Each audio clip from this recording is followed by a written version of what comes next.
Welcome to First Sleep Aid, calm stories to help you unwind, learn, and fall asleep. From true crime to curious facts and thoughtful ideas, always softly spoken. Subscribe now and take a deep breath.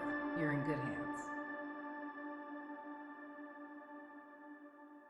Welcome to the Deep Dive. This is where we take materials submitted by listeners and, well, we really dig into them to pull out the core insights. It's kind of a way for you to get deeply informed, efficiently. And today we're exploring a case that it just really sticks with you. The disappearance of Maura Murray back in February 2004 in New England. Yeah, it's a story that's really held onto the public consciousness, and I think a big part of that is the silence at its heart. Exactly. It's been described quite powerfully, I think, as not a peaceful silence, but the silence of absence, like a hole torn in the map where certainty just ends. Let's set the scene a bit. It's February 2004. We're on Route 112, this two-lane road cutting through the White Mountains, pretty remote. And there's a car. It's pressed into a snowbank near a gentle curve. Driver's door locked, windshield cracked, the engine's still warm, but nobody's inside. And the driver was Maura Murray, 21 years old, a nursing student at UMass Amherst. People described her as bright, maybe a little private. And in the days leading up to this, she seemed to be running from something, or at least preparing for a significant change. Right, she told her professors there was a death in the family, which wasn't true. She packed some clothes, withdrew almost all her money from her bank account. Bought alcohol, printed MapQuest directions to Vermont, directions for a trip she apparently never completed, and then vanished. Just vanished. No trace since. Yeah. No phone activity, no confirmed sightings after those initial moments near the car. For 2 decades now, just tire marks and questions. So this deep dive isn't just about recounting the events, though we'll do that. It's more about exploring what gets lost when someone disappears. Yeah, the impact on the family, the rise of, internet speculation, and how the life of this young woman has almost become a kind of modern myth. Okay, so maybe the best place to start is before. Before the snow, before Route 112. What was Maura's life like leading up to that point? Chapter 1, Before the Snow Falls. What's striking is how Maura was perceived. There's this idea that she could almost vanish in plain sight. Meaning she seemed like a typical, successful college student on the surface. Exactly. A scholar, a runner, someone who seemed fine. Known for discipline, precision, that sort of quiet brilliance in the UMass Amherst nursing program. But there's this interesting paradox mentioned that excellence itself can sometimes be a trap. Right. It can kind of erase the signs of pressure, of exhaustion. People see the success and assume everything underneath is okay, too. And she had a history of high achievement, didn't she? Competitive track in high school, great grades. Yes, a very strong academic record, which led her initially to West Point, studying chemical engineering, a really demanding place. But she didn't stay there long. 3 semesters. She transferred out. Unofficially, the reason floating around involves using a stolen credit card number to order food. And that raises questions. Was it just a mistake, a young person messing up? Or was it something more? Maybe like a sign of stress, a cry from under the weight, as it's been put. It certainly makes you think about that phrase, they had everything going for them. You can really mask the internal struggles. So after West Point, she seems to be rebuilding at UMass, working overnight campus security, studying nursing, athletic training, trying to keep things regulated. Yeah, establishing a routine. And then there were her relationships. Her boyfriend, Bill Rausch, was in the military, so often away. And her father, Fred, they were close, right? Though there have been whispers later about maybe an overly close dynamic. There have been suggestions, yes, but it's important to stress nothing improper was ever proven, just part of the complex web of relationships around her. But even with this seemingly stable setup at UMass, subtle cracks started appearing in late 2003, early 2004. Definitely. That mysterious phone call while she was working security is a big one. Found crying, saying, "My God, my God." And she attributed it to her sister Julie, but Julie later said they didn't speak that night. Correct. So, was it a misunderstanding? A mistake? Or was it about something else entirely? Something she couldn't articulate? It felt like her composed facade was starting to slip, quietly. Almost unnoticed, maybe. Because she was still functioning, right? Doing assignments, working, even emailing with Bill about future plans, though some of those emails sound a bit confused. She was maintaining functionality while potentially standing at this huge, unnamed crossroads in her life. Excellence as camouflage. Something was shifting internally, and the outline suggests, quite poetically, that the roads of her disappearance were already forming silently beneath the snow. Which brings us to how these internal shifts started manifesting more visibly. This idea of a life fracturing along unseen pressure lines. Okay, so a life in fracture. We're in February 2004. Maura's 21. On paper, her life looks structured, classes, work, routines. But underneath these fractures, let's look at the weekend right before she disappeared, February 7th. Her father, Fred, visited Amherst. That seems like a normal grounding event, their close relationship, doing ordinary things like dinner, a trip to the liquor store. Very ordinary. And Fred even lent Maura his new Toyota Corolla so she could look for a used car the next day. But then things took a turn that Saturday night. Maura went to a dorm party, left late, around 2:30 a.m. And on the way back to her own dorm, driving her dad's new car, she crashed it. Hit a guardrail on Route 9. Oh, wow. Significant damage. Thousands of dollars worth, apparently. The police came, a report was filed, but she wasn't given a citation. How did her dad react? Reassuringly, from the accounts. Handled it calmly, told her not to worry, they'd deal with insurance. But there was still this sense of unease, like a quietness after the crash that felt significant. That's the suggestion, that maybe things were left unsaid, feelings hidden. It folds into this narrative of omissions that seems to build around her. And Fred's last conversation with her was the next night, Sunday, February 8th. Around 11:30 p.m., they talked about the insurance claim they needed to sort out on Monday. He said she seemed okay, maybe just tired, not overly distressed. But then, Monday, February 9th, that's when she starts to, as the outline puts it, erase herself. It's a chilling phrase, isn't it? And the actions are so methodical. Emailing professors with the false story about a death in the family, saying she'll be gone for a week. Searching online for places to stay in Vermont and New Hampshire. Emailing her boyfriend.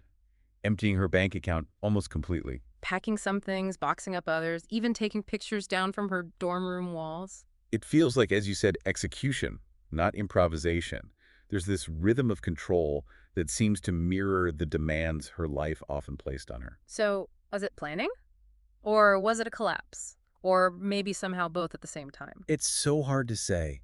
It just highlights this duality in her life, achievement and secrecy side by side. Like the West Point cadet and the credit card incident, the dutiful daughter and the perhaps emotional isolate, the confident exterior and the potentially overwhelmed interior. People fracture in different ways. Some lash out, some leave notes.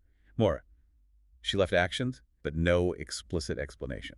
And looking back, those actions seem both rational, preparing for a trip, and completely inexplicable, the lies, the final destination. It's like watching ice crack just beneath the surface in those final days before the heavy snow fell. Unsettling. Let's talk about those other signals, the warning signs and silences, things missed when someone is still physically present. Right. An unanswered voicemail, a canceled shift, a photo taken down. Small things that only seem like warnings in hindsight. Like that email exchange with her boyfriend Bill on the day she left. His, "I love you, Maura," her reply. Not feeling like talking, but promising to call later, ending with, "Love you, stud." There's a suggestion of a strained rhythm there, maybe a gap growing between them. And the call she made to that condo rental agency in Bartlett, New Hampshire, just asking about availability, not actually booking anything. Why Bartlett?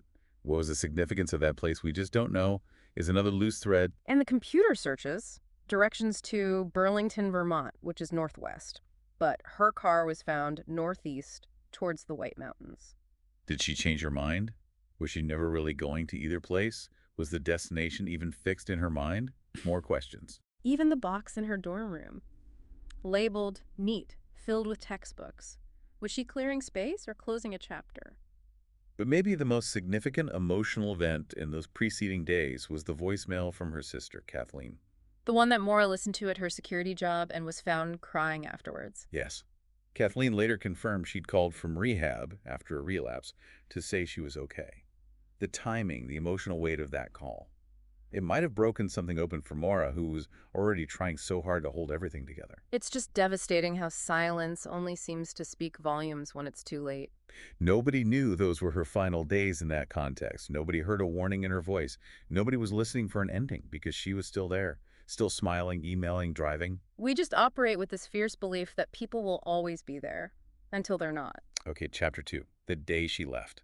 Let's focus on Monday, February 9th, 2004. Amherst, Massachusetts. described as an unremarkable, quiet, frozen day at UMass. Students going about their business. And Maura turns on her computer that morning and starts the process of disappearing. The emails we mentioned, the false family death to professors, the love you stud to Bill. The phone calls, checking condo availability in Bartlett, calling the DMV about the accident, paperwork. Everything seems deliberate, orderly. Then the ATM withdrawal at 3:15 p.m., $280, almost everything in her account. And the surveillance footage is key here. Shows her alone, calm, focused, no panic, just purpose. It's quite haunting, actually. After the ATM, she goes to a liquor store. Buys Bailey's, Kahlua, vodka, and some boxed wine, enough for one person, or maybe a few. The cashier didn't remember anything unusual, just another student, maybe buying a bit much for a Monday afternoon. She used her ID, she was of age. Routine. Then back to her dorm, packing selectively some clothes, toiletries, birth control, taking down photos, boxing up the textbooks. Again, the description is striking. Cleaning up, not fleeing or spiraling. Making neat what she was leaving behind. Around 4:30 p.m., she leaves the UMass campus, gets into her black 1996 Saturn SL. An aging car, known to be a bit unreliable, already damaged from the weekend crash. No message, just north. That's the last confirmed sighting of her alive. What was going through her mind on that drive? We can only speculate. It's about a 2.5-hour drive from Amherst up towards northern New Hampshire, through small towns, forests, a corridor between the known and the unknowable. By 7 p.m., it's dark, getting colder. Route 112 is winding through the hills, narrow road, high snowbanks. Her presence is slipping into shadow. No goodbyes, just distance, and this feeling of a plan either incredibly clear or heartbreakingly lost. Let's zoom in on those elements. The ATM, the bottle, the drive. That ATM footage, it's chilling because it shows the absence of danger, right? Just normalcy before the void. 3:15 p.m., light jacket, composed, alone. Yeah, it's become almost iconic in its emptiness. No clue, no warning. And the liquor store purchased Bailey's, Kahlua, vodka, Franzia wine, ingredients for a White Russian, maybe, something she'd had before. Possibly. But again, the transaction was unremarkable. Nothing stood out to the cashier. Back in the dorm, that soft erasure, methodical sorting, leaving diamond jewelry, taking birth control, not packing much winter gear, strangely. No maps, other than the MapQuest printout for Burlington, Vermont. It's like two versions of her acting at once. One planning an escape, the other maybe not, fully believing she's leaving for good. It's non-linear. She leaves late afternoon, heading north alone in that Saturn destination. Uncertain. And the phone records from the drive show her reaching out but not quite connecting. Calls to roadside info, 1-800-GHOST-O, lodging inquiries but no bookings. What was she looking for? Plus the condition of the car itself. That rag in the tailpipe, her dad suggested it to muffle emissions, but it fueled speculation later. The cracked windshield, driving on winding, icy, dark roads. What was her mindset? Was she aiming for the mountains? Escape? Just silence? Or was the drive itself the point, just getting away? It wasn't a dramatic, stormy exit. It felt controlled, almost eerily so. Just a young woman, seemingly steady at the wheel, driving towards dusk and the white silence of New Hampshire. Which brings us to the collision. Route 112. Collision course. Route 112. This road becomes a threshold. Cutting through the White Mountains, dense trees, high snowbanks. Dark early in February. Just after 7 p.m., Maura's black Saturn is on this road, the last stretch. No streetlights, little traffic, sharp cold. 7:27 p.m. A call comes into Grafton County Dispatch. It's from Faith Westman, a local resident. She sees a car off the road near her house on a shallow curve. Believes she sees a young woman behind the wheel. Then a second neighbor, Butch Atwood, a school bus driver, actually stops. He sees the car, speaks briefly to the young woman inside. She's alone. Slim. She tells him 911 has already been called, asks him not to stay, says she doesn't need help. But Atwood felt something wasn't quite right. Apparently. He drove the short distance home and called the police anyway. He was the last known person to see Maura Murray. The police arrive minutes later. The Saturn is there. Maura is gone. The car. Lightly damaged front end, windshield cracked on the driver's side, both airbags deployed. Inside, textbooks, backpack, that spilled bottle of wine, a Red Cross kit, the box of Frenzia, footprints in the snow nearby, but fading fast. But no Maura. Driver's side door locked. No obvious signs of struggle. No blood. No phone. No wallet. Just stillness.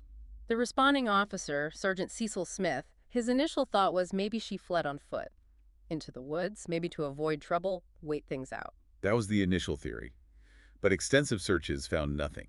No consistent scent trail for the dogs beyond the roadside. No reports of her knocking on doors. It's like the crash split reality. One moment she's there, the next she's gone.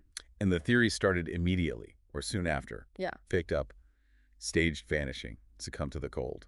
Met someone there. But that night, it was just a crashed car cooling under a broken sky. An absence too large for the space. And whatever happened, it happened fast. In those few minutes between Atwood leaving and the police arriving. In the shadows. Route 112. Quiet, snow-covered, indifferent, holding its breath. Chapter 3, The Vanishing Point.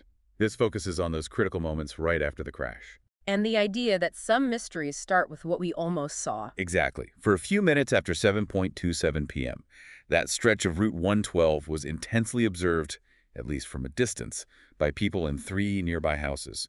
3 windows, 3 fragments of a moment. Faith Westman, across the street, called 911, saw the dark car off the road, thought she saw someone inside, maybe moving, but she stayed inside, her view framed by the window. Butch Atwood, the bus driver, stopped, spoke to Maura. She declined help, said 911 was called. Seemed calm, no visible injury or panic, but something felt off to him, so he called the police too. And Faith's husband, Tim Westman, looked out briefly, couldn't be sure who was driving it. It was dark, maybe 100 yards away.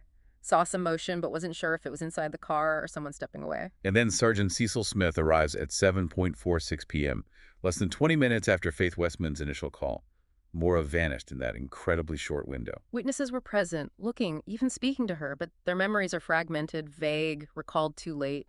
That tiny gap between Butch Atwood leaving and Sergeant Smith arriving becomes the absolute fulcrum of the case. She was there, then she wasn't. No one saw her leave or be taken or enter the woods or get into another car.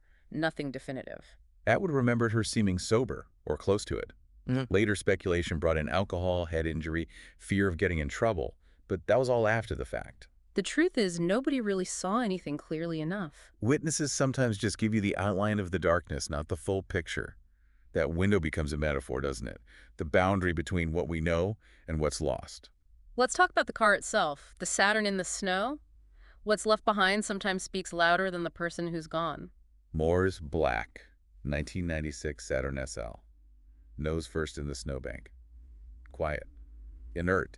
It had veered off at a shallow curve, maybe easy to miss if you're going too fast or distracted. Minor damage, relatively speaking. Both airbags deployed, the cracked windshield on the driver's side, doors locked, lights off, engine cooling. The car was mute. Inside. That box of Franzia wine, punctured and dripping. A Coke bottle with dark liquid, possibly a mixed drink. Her AAA card. School books. A blank accident report formed from the previous crash. A favorite stuffed animal. But crucially, what was missing? Her cell phone, debit card, wallet, keys. Gone. The driver's seat was adjusted for her size. No obvious signs of anyone else being in the car, and the footprints nearby. None held well in the snow. They faded quickly. It was light snow, cold air. And the car itself was old, unreliable, reported overheating problems. That rag in the tailpipe, her dad's suggestion, later a source of sinister theories. The windshield already cracked before this crash. So the Saturn is just this shell left behind, a frozen, still life, speaking nothing and everything at the same time. No clear signs of struggle, no blood, no broken glass, no doors forced open. Just the immense weight of absence. Who was driving? Where did they go? What was the next step? The Saturn had no more answers. It carried her to this point, the edge of whatever came next, and then it stopped. And it was towed later that night. Maybe without the forensic care you'd expect now. There was confusion about who responded first, who touched what, whether photos were taken properly. Questions about how seriously it was treated initially. It never moved again under its own power. Just remained where it ended. Not the heart of the mystery, but maybe its skin. A quiet, failed machine. Punctuation on an ended sentence. Which leads to the issue of timing. Arrival too late. By the time the police cruiser got there, it was already too late. Sergeant Smith arrived at 7:46 p.m., less than 20 minutes after the first 911 call. Seems fast, but in missing persons cases. 20 minutes can be a lifetime. Not just what happens, but what becomes unfindable. Trails go cold. Exactly. The black Saturn was there, angled off the road. No convincing footprints into the woods, no figure walking back. The woman the neighbors described, gone. Replaced by absence. Smith did a quick survey. No blood, no broken glass, no clear signs of a crime in the narrow sense. Just an abandoned car, spilled things. Dogs later followed a scent a short distance, then lost it abruptly on the road. Did she get picked up? Her father, Fred Murray, later criticized this initial response as a failure of imagination, felt they didn't grasp the potential seriousness quickly enough, saw it as just a student maybe avoiding a DUI, not someone who had vanished. So that night, there wasn't this sense of urgency. No belos, no helicopters, no door-to-door canvas. Not immediately. The working theory was car crash, driver likely left to avoid trouble. Assumptions settled in early and hardened, shaped the questions asked and maybe the ones not asked. And there were later inconsistencies reported. About the first responder's vehicle, the accident report labeled driver unknown, despite witnesses, the quick towing without full forensic preservation. Yes, those questions linger. But that night, it might have felt like routine logistics in a quiet town where major crimes are rare. The assumption held she'd turn up tomorrow, ashamed, cold, but safe. But she didn't. And the clock kept ticking. The silence grew deeper, heavier, harder to explain away. They arrived quickly, just maybe not quickly enough. Chapter 4. The search, the silence. That phrase, the first 48 hours, are everything in missing persons cases. The trail cools, memories fade, weather erases clues, absence hardens. And in Maura's case, those hours seemed to pass almost sleepily. Calm surface, cracking underneath. No immediate alarm when she didn't return to her dorm. Car impounded, scene processed to some extent, but no formal missing person report filed that night. No reverse calls to hospitals, no initial canvassing. For Haverhill PD, it still seemed like a minor incident. Yeah. A woman, maybe drunk or embarrassed, walked off, would turn up. That was the dominant thought. Tuesday, February 10th, came and went. Still no Maura, no phone activity, nothing. By Wednesday, when she hadn't checked in with anyone, classes, boyfriend, family, that wait and see, fog started to lift. And her father, Fred, was alarmed, insistent, started calling everyone, drove north, talked to the police, begged them to treat it as critical. Small town departments often face challenges, Limited resources, sometimes rigid protocols, maybe slower moving. So the full-scale search didn't actually start until Thursday, February 12th. That's right, over 72 hours after she was last seen. When the search dogs were finally brought in, they picked up that scent from her glove. Followed it about 100 yards east from the crash site, then lost it dead in the middle of the road. She get in a car there? Picked up the edge of her physical trace. Helicopters scanned the woods, ground teams searched on foot, snowshoes, volunteers came in waves. But nothing. No fabric, no footprints that held, no phone, no body, no confirmed sighting after Butch Atwood saw her at the car. Investigators were left with two main paths. She left voluntarily, planned it, disappeared by choice. Or something happened to her in that tight space between the accident and the police arriving. Foul play of some kind. And with every hour that passed, that space just widened. Possibilities multiplied, evidence thinned. Maura wasn't just missing anymore. She was missing inside a system maybe not quite equipped for her specific kind of absence. And that dark question lingers. What if the search had started earlier? With more agency, if that spot by the car had been treated as a potential crime scene from minute one. We'll never know. But every map of this case has that void where speed should have been. Something precious slipped away there. Let's focus on those first 48 hours again, that window that closes so quickly. The first 48, wasted. It highlights that brief period where answers might be findable before they vanish too. Maura's first 48 hours seem filled with doubt, bureaucracy, hesitation. Accident Monday night. Car towed Tuesday afternoon. Fred Murray arrives Wednesday, demanding action, trying to piece things together. But she still wasn't listed as missing nationally until later, which delayed a coordinated response. Right. Too late for that immediate, unified effort. Media urgency, air support, dogs on a warm trail, meticulous preservation of the last known location. That initial opportunity was compromised. Instead, there was this doubt, paperwork, this hesitation that's sadly common when young women disappear ambiguously. Did she run away? Is it personal? Does she just need time? That maybe fog softened the alarm, dulled the edges, slowed things down. Law enforcement seemed to lean towards the familiar pattern. College student, overwhelmed or intoxicated, embarrassed, retreated voluntarily. The lack of obvious violence, no blood, no broken glass, became almost an excuse for passive waiting rather than triggering deeper alarm. Meanwhile, her loved ones were in motion. Fred pushing the media. Bill calling her phone repeatedly. It seemed to be ringing initially, but unanswered. Was it on? Off. With her. Discarded. Unclear. Her UMass dorm was finally searched. What they found, or rather what she left behind, confirmed the family's fears that this was planned somehow. But planned what. No suicide note, no clear agenda, just that logistical precision ending in a void. It was only Thursday, 4 full days after the crash, that the investigation really gained momentum. But by then, Evidence was cold. Weather had changed. The press was circling, theories already forming. That critical golden window had closed. and so began the long years of speculation, not certainty. Was she lost to the wilderness or lost to an undoable delay? It's an enduring, painful question. Let's talk about the physical search itself. Tracks that fade. Disappearance as the loss of trace. In the days after she vanished, the area around Route 112 was swarming with searchers. Volunteers, police, dogs, helicopters, boots in the snow, eyes scanning everything. But the forest remained mute. The tracking dogs sent from the glove, east 100 yards, then stopped dead in the middle of the road, not leading to a door or a trail into the woods or a body. Just stopped on the asphalt. Searchers swept the woods, checked rivers, ravines, open, abandoned cabins. Infrared scans from the air showed nothing. Thermal drones weren't really a tool for rural police back then. A week of searching turned into 2. With every empty step, the woods seemed to draw a deeper breath. Not resisting, not concealing, just indifferent. Either Maura walked away from that spot and was taken, or she vanished by some quieter, stranger method that left no trail. No scent, no fabric caught on a branch, no dent in the snow. Speculation ran wild. Staged exit, rendezvous with a waiting car. Ran into the woods, panicked or injured or drunk, and succumbed to the cold. Abduction by a stranger or someone she knew? But the forest concerns nothing. It keeps its own seasons, erases tracks equally, doesn't care if you want to be found or can no longer be found. There were false leads, right? Clothing found, a shovel, a plastic bag, all turned out to be nothing related to her. Each one, a small spark of hope, quickly extinguished. The silence of the land around Route 112 felt active somehow, refusing to give her back.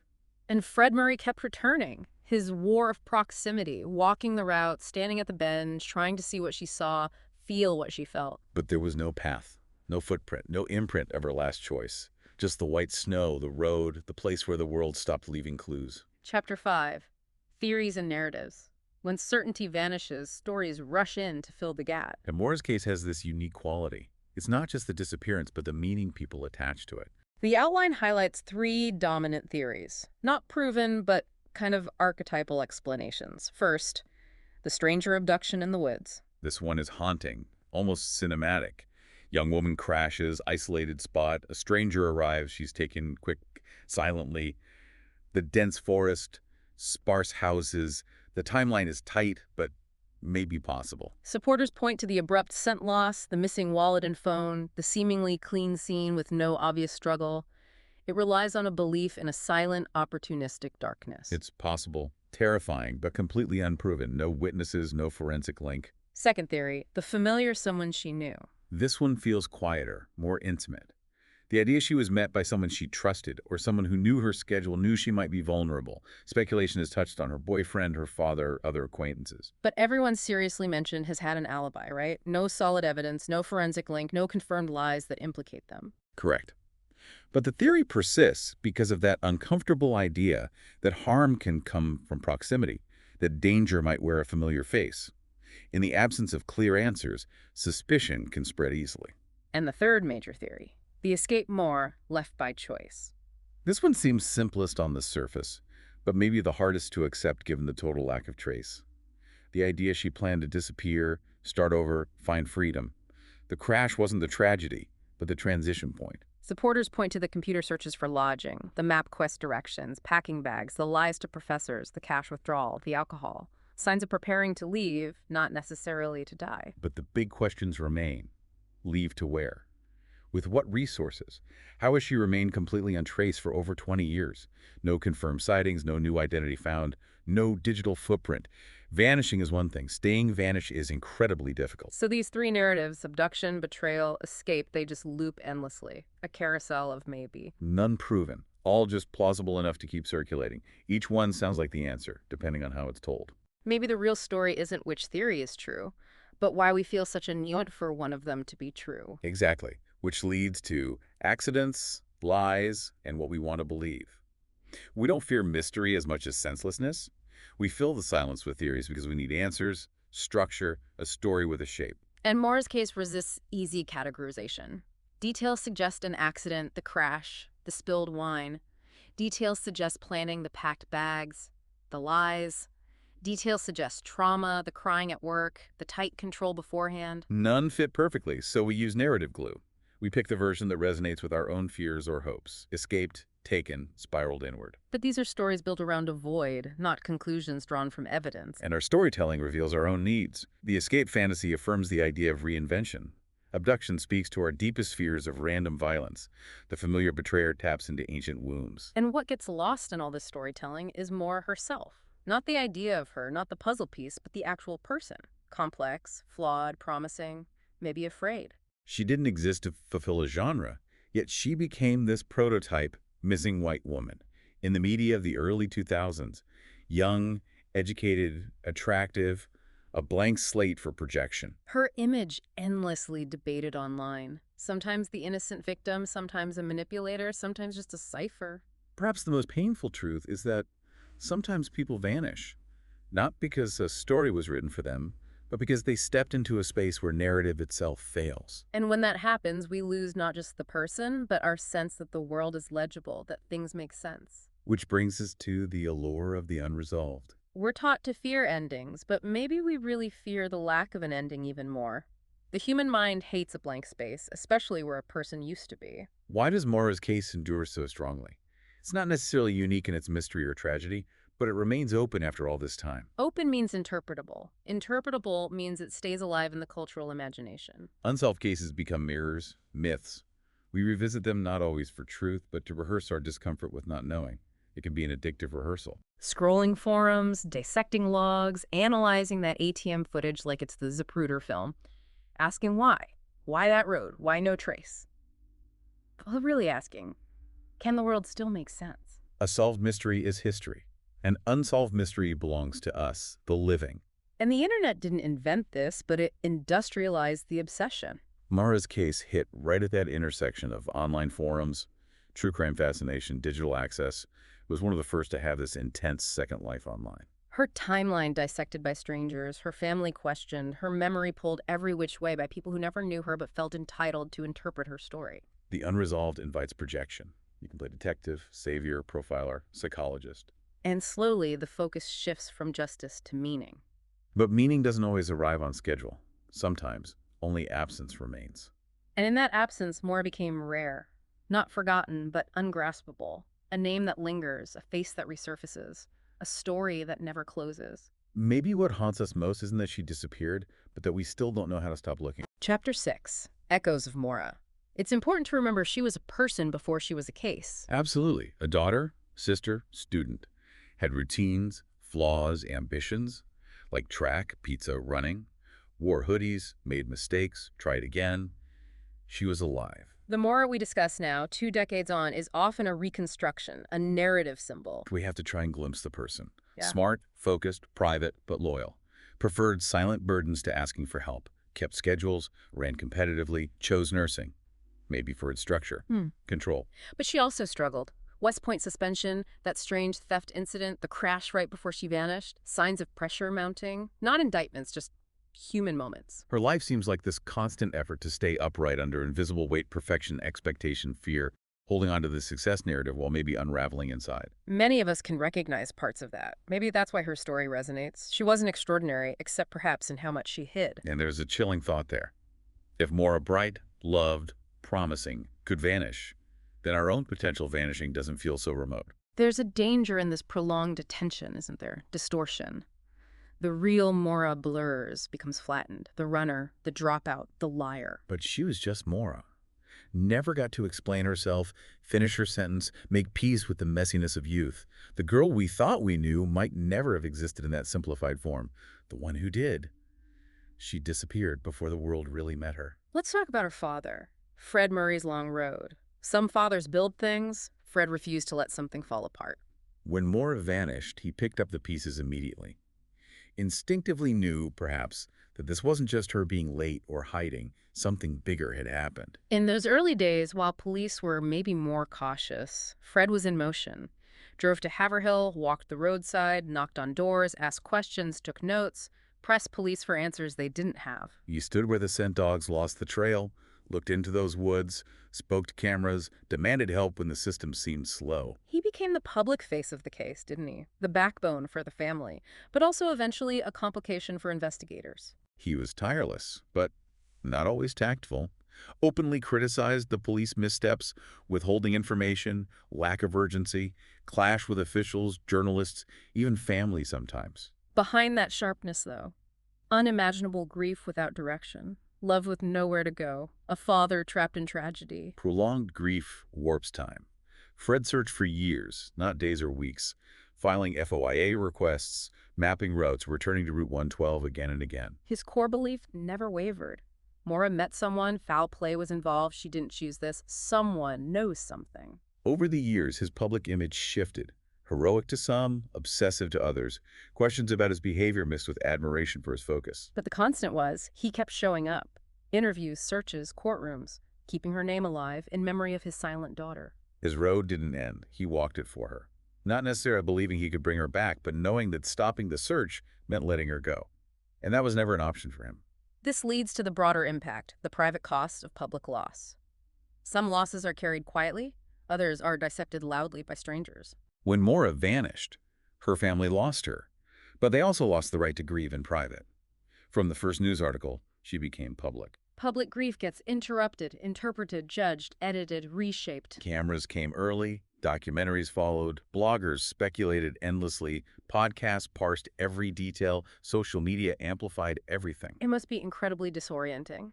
Not just being watched, but feeling like the world thinks it can decide the truth about your loved one. The family members become objects of projection. Fred as hero or suspect.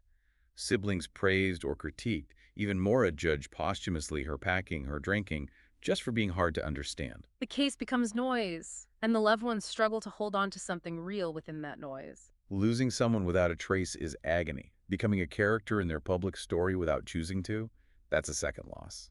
Yet, for families of the missing, silence often isn't an option, is it? They have to keep speaking. To reporters, police, strangers demanding access to their sorrow. Because when they stop, the world moves on. The case dies.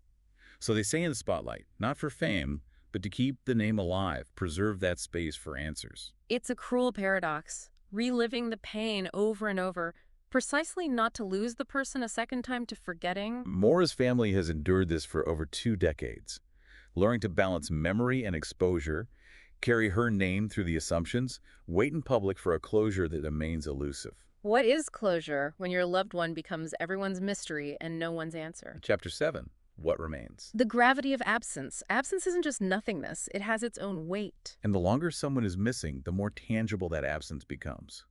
It accumulates in time, in space, in the quiet tension of no resolution. For Maura, the world hasn't fully moved on. The case is still discussed, questioned, searched for. And that persistence tells us something. Humans don't tolerate open doors well. We need endings, even painful ones, to shape our grief. Without an ending, the pain drifts, collects in the margins. Fred driving north again, her sister speaking endlessly. Thousands online trying to finish the story for them. The gravity of absence pulls, distorts. It changes the landscape for the family, the town, even the culture around true crime. Sometimes it's more powerful than presence ever was. Yeah, Maura was one of hundreds of thousands reported missing in the U.S. that year. Most are found, some aren't. Very few leave a silence so populated with speculation, hope, grief, obsession. Her absence is filled with books, podcasts, documentaries, theories, but none of that is her. None of it brings her back. What remains is the question, open and heavy. That curve in the road, the car in the snowbank, a space no one can cross. Time, unanswered and unrelenting. All we can really do is remember the human shape of what's missing. Not the symbol, not the mystery, but the person. Which brings us to when the map ends. We live by maps, right? Roads, rivers, but also maps of belief about behavior, danger, safety, how stories should end. And sometimes we reach a place where the map just ends. The road is still visible, but the logic we rely on no longer applies. Maura disappeared on a road like that. Not deep wilderness, not some remote mountain pass. A narrow asphalt road, a few houses nearby, an ordinary bend. Yet something extraordinary happened there. Car found, driver vanished. No shoe, no trail, no cry for help heard. Vanished just outside the beam of certainty. Within view, but beyond sense. Her case brings us right to the edge of what we can understand and then stops. We can map timelines, debate motives, analyze terrain, discuss theories endlessly. But we always end up at that blank spot on the map, the part marked, "Here we do not know." And that's where the deep discomfort lives. We want the world to make sense. We want the road to lead somewhere traceable. We want disappearance to be reversible, understandable, narratively sound. But Maura's story, like so many others, refuses this. It resists resolution. Maybe that's why it lingers so powerfully. At its core, it's not just about a missing person, but about that moment when everything we rely on, facts, patterns, logic, falls away. And we're left, mapeless, at the edge of something vast and silent. What do we do at that edge? Some turn back. Some build stories to cover the blankness. Some just keep staring into it. But everyone remembers where the line stops and the white begins.